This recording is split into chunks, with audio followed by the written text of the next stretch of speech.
بسم اللہ الرحمن الرحیم۔ دوستو، آرڈر 39 CPC 1908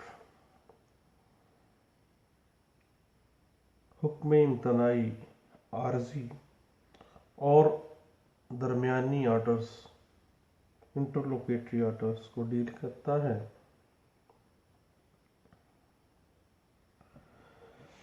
حکم امتناعی دوامی ایک عدالت کی ثوابدیدی ریمیڈی ہے، اور یہ ایک ایکویٹیبل ریلیف ہے۔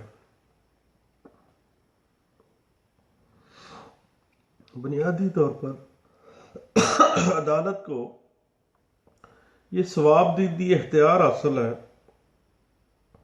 کہ وہ CPC 1908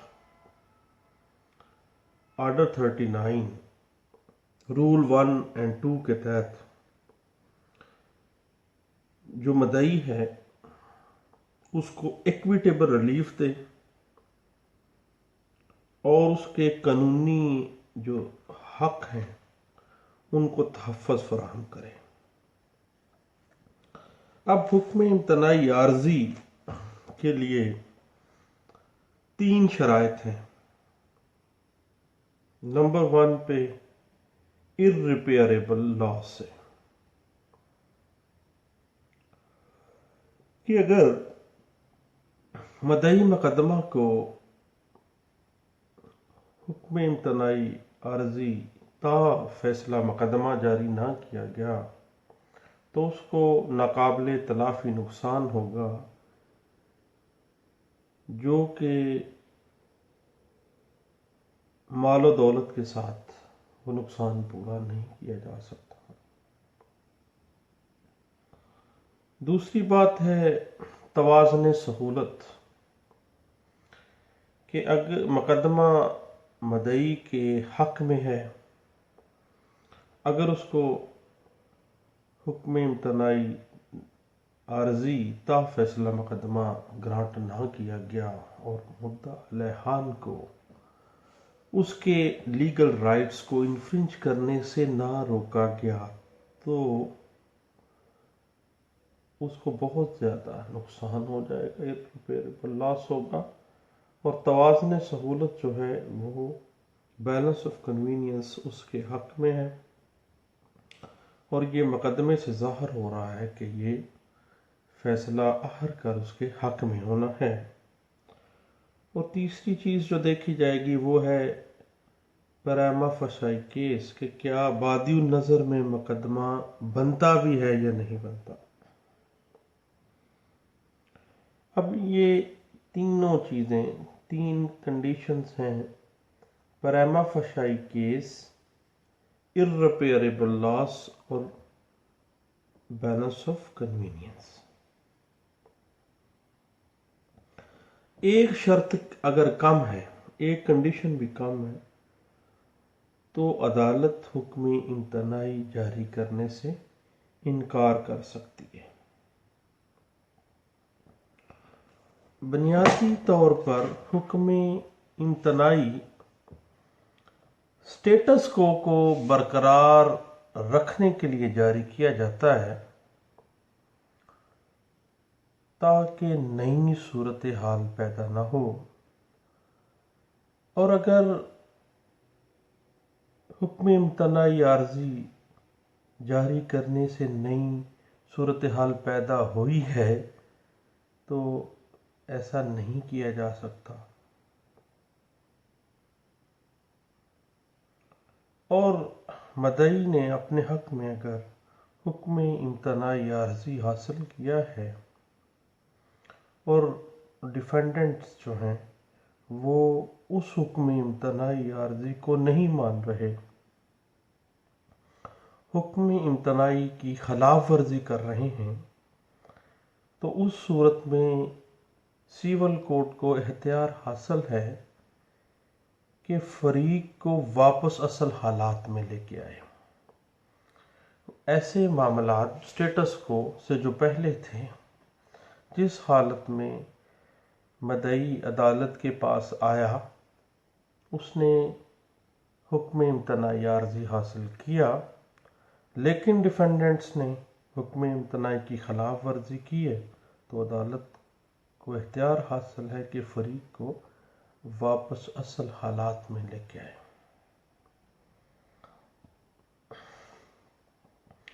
اور اگر حکم امتناعی کی خلاف ورزی کی گئی ہے، than order 39 role 2 and role 3 کے تحت اسی سیول کورٹ میں جہاں سے حکم امتناعی جاری کیا گیا تھا اپلیکیشن دی جائے گی کہ حکم امتناعی کی خلاف ورزی کی گئی ہے، توہین کی گئی ہے عدالت کی۔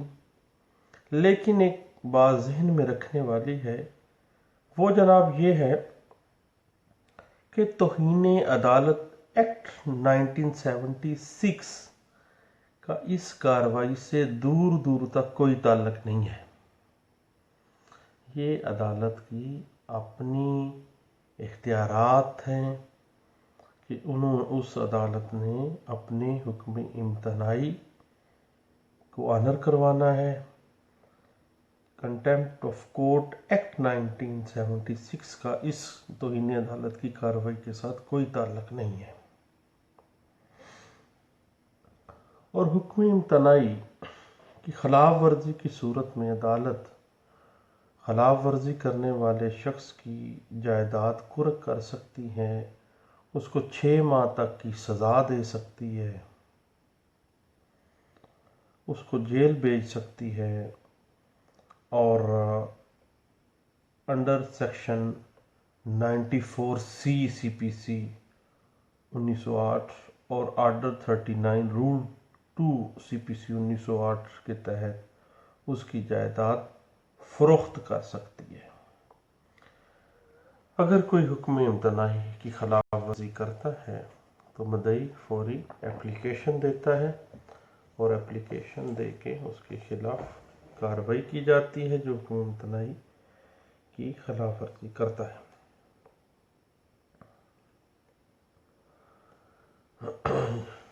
ایک بات نوٹ کرنے والی ہے کہ درخواست حکم امتناعی عارضی کا فیصلہ کرتے وقت جو کورٹ کی فائنڈنگز ہیں، ان فائنڈنگز کو وقت فیصلہ دعویٰ جو ہے، جب وہ اس دعوے کا فیصلہ کیا جائے گا، اس وقت حکم امتناعی کے وقت کی جو فائنڈنگز ہیں ان کو کنسیڈر نہیں کیا جا سکتا۔ اس بات کی انٹرپریٹیشن کی گئی 2016 MLD پیج ہے 1403 میں۔ اس کے بعد ایگریمنٹ ٹو سیل جو ہے، اس کی بنیاد پر دعویٰ حکم امتناعی دوامی جو ہم کرتے ہیں، اسی بنیاد کے اوپر حکم امتناعی عارضی ہم دائر کرتے ہیں، وہ مینٹینیبل نہیں ہے۔ یہ بات ڈسکس کی گئی ہے ایک مقدمے میں جو رپورٹ کیا گیا 2015 CLC پیج ہے 1121 میں۔ اگر کوئی شخص ٹریس پاسر ہے، ناجائز قابض ہو گیا ہے ایک پراپرٹی پہ، تو وہ ناجائز قبضہ کر کے اسٹے لینے چلا جائے، تو ایسے ٹریس پاسر کو کسی قسم کا کوئی قانونی تحفظ نہیں دیا جائے گا، اور اس کو قطعی صورت حکم امتناعی جاری نہیں کیا جا سکتا۔ یہ بات کہی گئی تھی 2014 CLC پیج ہے 311 میں۔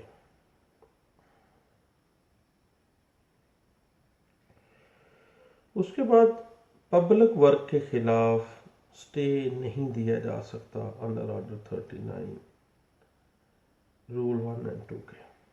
یہ بات کہی گئی تھی 1993 PLD لاہور 231 میں۔ عام طور پہ ہم نے دیکھا کہ پبلک ورکس کے خلاف سٹے لینے کے لیے لوگ، اگر آرڈر 39 میں تو نہیں ملے گا، دین وہ سہارا لیتے ہیں section 151 CPC inherent power of the civil court کا، اور وہاں پہ جا کے وہ پبلک ورک کے خلاف سٹے لینے کی کوشش کرتے ہیں۔ یہ بات ڈسکس کی گئی ہے 2013 CLC پیج ہے 333 میں۔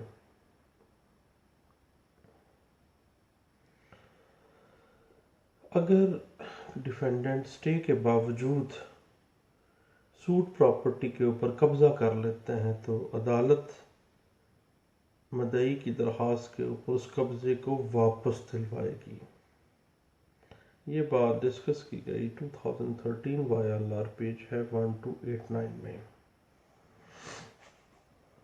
اس کے بعد گورنمنٹ ملازم کی ڈیوٹی کے خلاف اسٹے جاری نہیں کیا جا سکتا، یہ بات کہی گئی 2012 CLC پیج ہے 1113 میں۔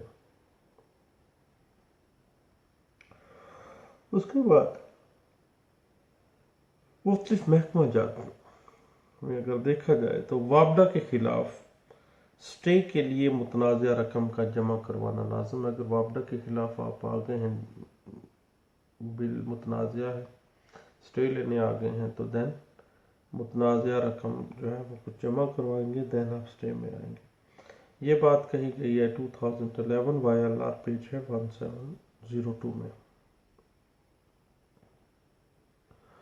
اس کے بعد محکمہ سوئی گیس کے خلاف اسٹے ہے، جو ڈسپیوٹڈ اماؤنٹ ہے وہ جمع کروا دی گئی ہے، دین حکم امتناعی جاری کیا جا سکتا ہے۔ یہ بات کہی گئی 2012 YLR پیج ہے 1136 میں۔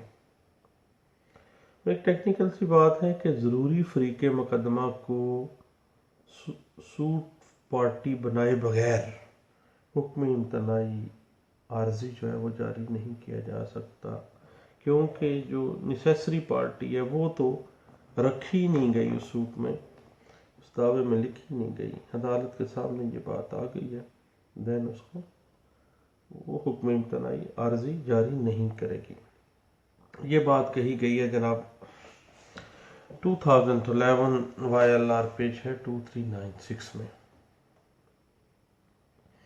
اور اگر مدعی حکم امتناعی عارضی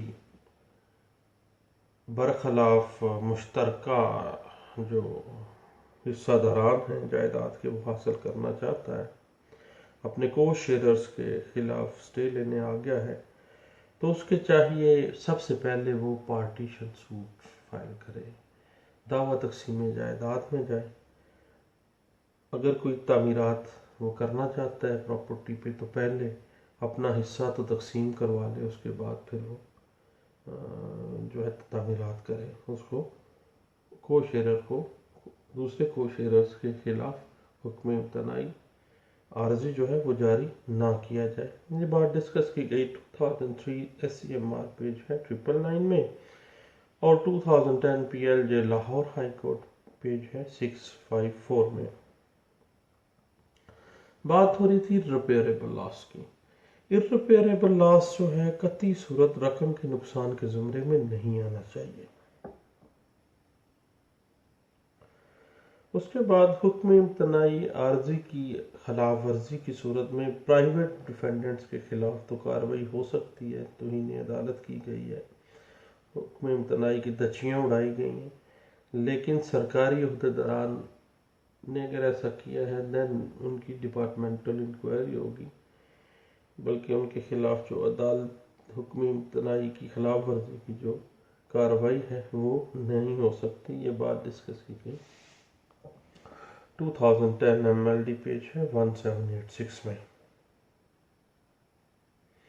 اگر کوئی ایسا کیس فائل کیا گیا ہے جو مینٹینیبل ہی نہیں ہے، اس میں اس اپلیکیشن بھی دے دی گئی ہے آرڈر 39 حکم امتناعی عارضی کے لیے، جب دعویٰ مینٹینیبل نہیں ہے تو اپلیکیشن مینٹینیبل نہیں ہو سکتی، 0/0 خارج ہو جانی چاہیے دعوے کے ساتھ ہی۔ یہ بات کہی گئی 2009 CLC پیج ہے 973 میں۔ اس کے بعد اگر حکم امتناعی عارضی ایکسٹینڈ نہ کروانے کی صورت میں اگر اپلیکیشن نہیں دی کہ اس کو ایکسٹینڈ کروانے کے لیے، دین 6 منتھ کے بعد جو اسٹے ہے خود بخود ختم ہو جاتا ہے۔ یہ بات ڈسکس کی گئی ہے 2009 CLC پیج ہے 173 میں، یعنی وہ ٹائم سپین بھی واضح کیا گیا ہے۔ اور ایسا آدمی جو دعوے کے اندر پارٹی نہیں ہے، اس کو حکم امتناعی کی خلاف ورزی کرنے پر توہین عدالت میں سزا نہیں دی جا سکتی، یہ بات 1997 SCMR پیج ہے 193 میں یہ بات کہی گئی ہے۔ اس کے بعد اگر درخواست حکم امتناعی عارضی کو خارج کیا گیا ہے دین یہ نہیں ہے کہ وہ دعوی خارج ہو گیا، بلکہ صرف اپلیکیشن کی حد تک وہ خارج ہوئی ہے۔ اگر آرڈر 39 کے تحت حکم امتناعی عارضی سٹے جو ہے وہ کنفرم بھی ہو جائے تو آرڈر 39(2)B کے تحت 1 سال تک حکم امتناعی عارضی جو ہے وہ ویلڈ رہے گا، 1 سال بعد کینسل ہو جائے گا، 1 سال کے بعد کسی قسم کی کوئی کنٹیمپٹ اس کے خلاف ورزی کے اوپر نہیں لگے گی۔ یہ بات ڈسکس کی گئی 2007 YLR پیج ہے 2190 میں۔ اس کے بعد جو رہائشی ایریا ہے اس کو کمرشل ایریا نہیں بنانا چاہیے۔ رہائشی ایریا کے اندر بڑی بڑی بلڈنگز اگر کھڑی کرنے کا کوئی پروگرام بنایا گیا ہے یا کوئی بلڈنگ بڑی بنانے کی تو اس سے جو دوسرے رہائشی ہیں ان کے جو رائٹس ہیں وہ انفرنج ہوں گے، تو اس میں ان کو سٹے گرانٹ کیا جا سکتا ہے عارضی حکم امتناعی میں۔ اور زبردستی کسی کے گھر کا دروازہ جو ہے وہ اس کے آگے بڑی بلڈنگ جو ہے وہ نہیں بنائی جا سکتی، حکم امتناعی جاری کیا جا سکتا ہے۔ اور ایک بڑی ٹیکنیکل سی بات ہے حکم امتناعی عارضی جو عام طور پہ ہم جو میرے جیسے نالائق وکیل ہیں وہ غلطی بھی کر جاتے ہیں، وہ یہ ہے کہ اگر مدعی اپنے دعوے میں ڈیمیجز بھی کلیم کر لیں، ایک طرف وہ حکم امتناعی عارضی مانگ رہا ہے، دوسری طرف وہ اپنے دعوے میں ڈیمیجز بھی کلیم کر رہا ہے، دین حکم امتناعی عارضی کیسے جاری ہو گئے؟ ریپیئریبل لاس کو تو وہ ڈیمیجز میں خود ہی وہ بریچ کر رہا ہے، اس کی دچیاں گھیڑ رہا ہے، غلطی کر رہا ہے بہت بڑی۔ یہ بات مختلف کیس لا میں انٹرپریٹ کی گئی ہے 2005 SCJ پیج ہے 125 اور 1992 PLD Karachi high court page ہے 17۔ اگر دعویٰ حکم امتناعی دوامی واپس لے لیا گیا ہے جس کی بنیاد پہ یہ اپلیکیشن دی گئی تھی دعویٰ حکم امتناعی عارضی کی، وہ اگر مین دعویٰ واپس لے لیا گیا ہے تو بعد میں وڈرا کرنے کے بعد دوبارہ دائر کیا گیا ہے تو واپسی دعوے کا نوٹ دینا ضروری ہے، ادروائز عارضی حکم امتناعی دوسری دفعہ جب اپلیکیشن آئے گی تو جاری نہیں کیا جائے گا کیونکہ وہ کنسیلمنٹ کی گئی ہے عدالت سے۔ یہ بات ڈسکس کی گئی تھی 2005 CLC پیج ہے 291 میں۔ اور کو شیئرر جو ہے وہ دوسرے کو شیئررز کے خلاف سٹے نہیں لے سکتا، بلکہ حکم امتناعی کی بجائے اس کو دعویٰ تقسیم جائیداد میں جانا چاہیے۔ یہ بات طے کی گئی 2004 MLD پیج ہے 1844 میں۔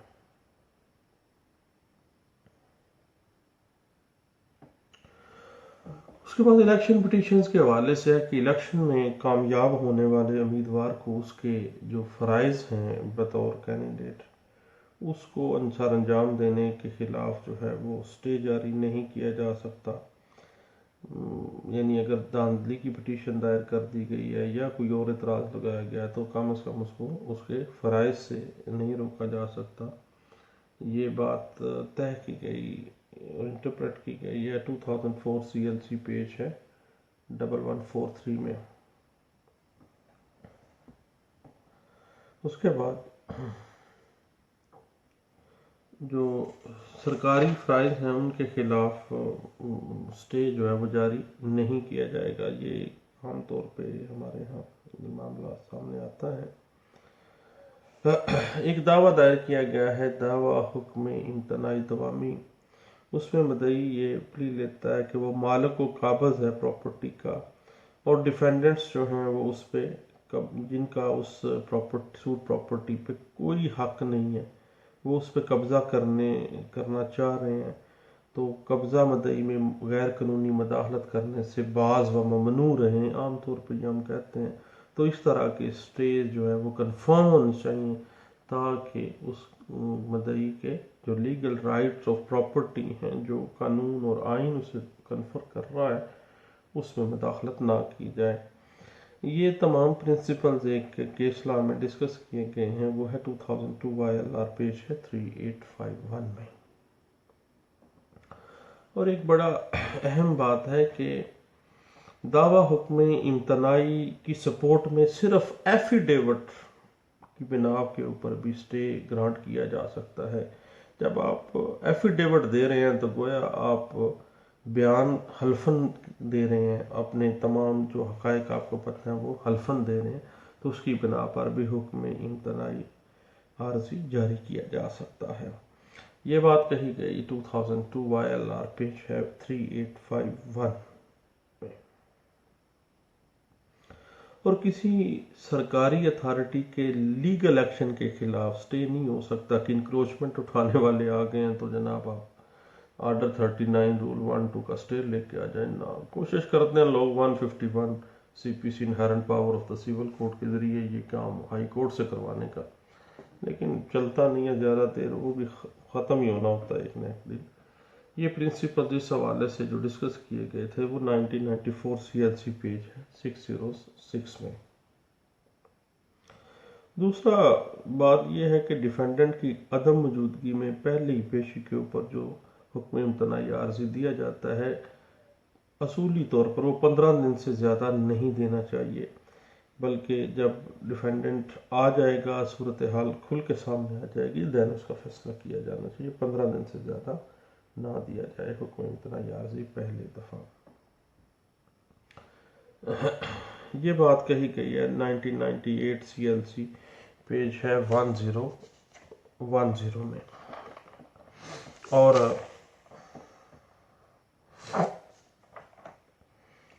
اس کے بعد اگر کوئی پراپرٹی اس عدالت کی جہاں پہ یہ دعویٰ دائر کیا گیا ہے اس کی جوریسڈکشن میں نہیں ہے تو دین سٹے نہیں دیا جا سکتا، کیونکہ جوریسڈکشن کا پرابلم کریٹ ہو گیا ہے. یہ بات کہی گئی ہے 1999 PLD کراچی ہائی کورٹ کا فیصلہ پیج 1 ہے.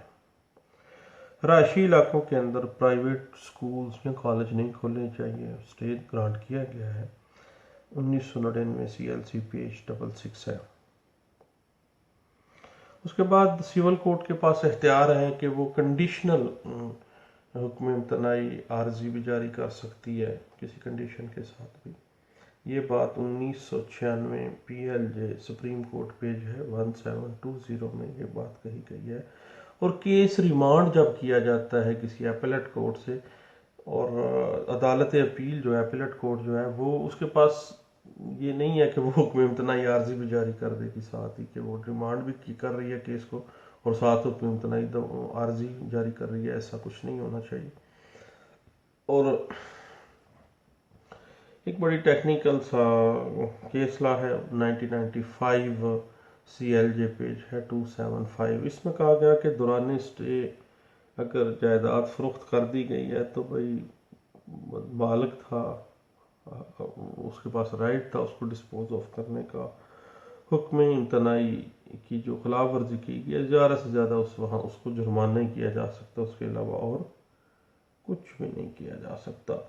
حکم امتناعی عارضی کا جو آرڈر ہے واضح ہونا چاہیے، غیر مبہم ہونا چاہیے تاکہ فریقین اس کا ناجائز فائدہ نہ اٹھائیں.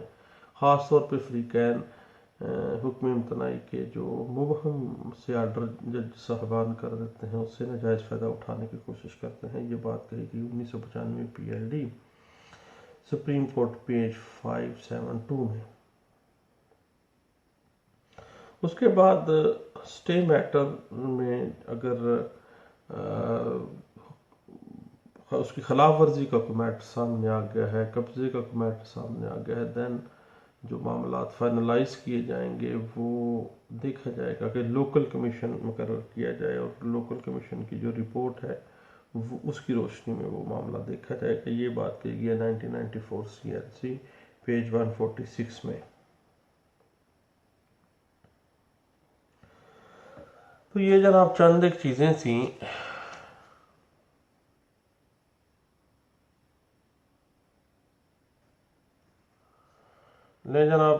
چند ایک چیزیں تھیں جو ہم نے ڈسکس کی ہیں. Stay matters under order 39 rule 1-2 CPC 1908 کے، جس کا ہمیں ہر روز تقریباً ہر دوسرے دن ایک سول وکیل کو سامنا کرنا پڑتا ہے. تو اسٹیٹ میٹر سول پریکٹس میں بہت اہم ہوتے ہیں، بلکہ پکی پکائی سکیر ہوتے ہیں. اور جس طرح ایک کریمنل وکیل جو ہے وہ بیلز کو پکی پکائی کھیر سمجھتا ہے، اسی طرح سول کے جو وکلاء ہیں وہ اسٹیٹ میٹرز چھوڑا سا معاملہ گئے جناب آرگو کیے، اسٹیٹ گرانٹ کر کیا، بلے بلے ہو جاتی ہے. Totally discretion of the court ہے، ایکویٹیبل ریلیف ہے. اور اس کے علاوہ یہ باتیں بس ذہن میں رکھنے والی ہیں، میں نے سوچا دوستوں سے شیئر کرتے ہیں. اللہ حافظ. Thank you.